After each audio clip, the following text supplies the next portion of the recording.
जय जगन्नाथ पिलामाने स्वागत करुच्ची study new style को आउ गोटे नुआ भिडियो आज आम शिखा दुई द्वारा विभाजित सूत्र जो मैंने दुई द्वारा विभाजित सूत्र शिखी ना से ये बहुत काम दब ताले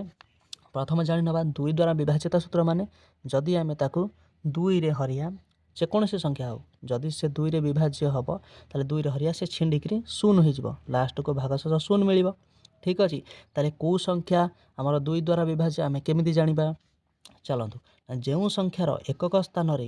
शून दुई चार छः आठ थिबो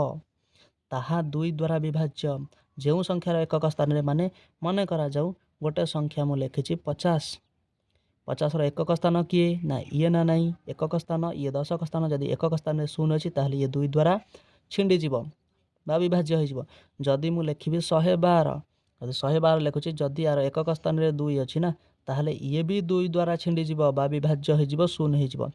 मुझे किसी उदाहरण नहीं देखो जब 100 को आम दुई रे हरिया 100 एकक स्थान रे शून अच्छी ना नहीं 100 हरण दुई कि 100 विभक्त दुई एका कथा चलतु दुई सहित यदि 100 को हरिया दी पंचा पकईला 10 कटिगला शून ये जो डाण कर शून था ये जाए एक बसला होगला 50 छिंडीगला ना शून बाहरीगला ना बास 36 को जदि आम दुई रे हरिबा बा 36 विभक्त दुई बोली कहवा ताले से कौन हो ना एठी एकक स्थान रे 6 अच्छी मु कौन कही शून दुई चार छः आठ जार एकक स्थान रे थिबो से दुई द्वारा विभाज्य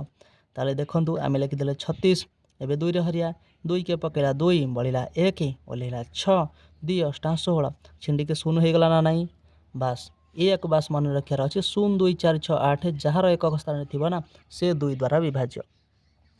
जदि ये वीडियो भल लगी तो निश्चिंत लाइक और सब्सक्राइब करिवो। रहूची जय जगन्नाथ।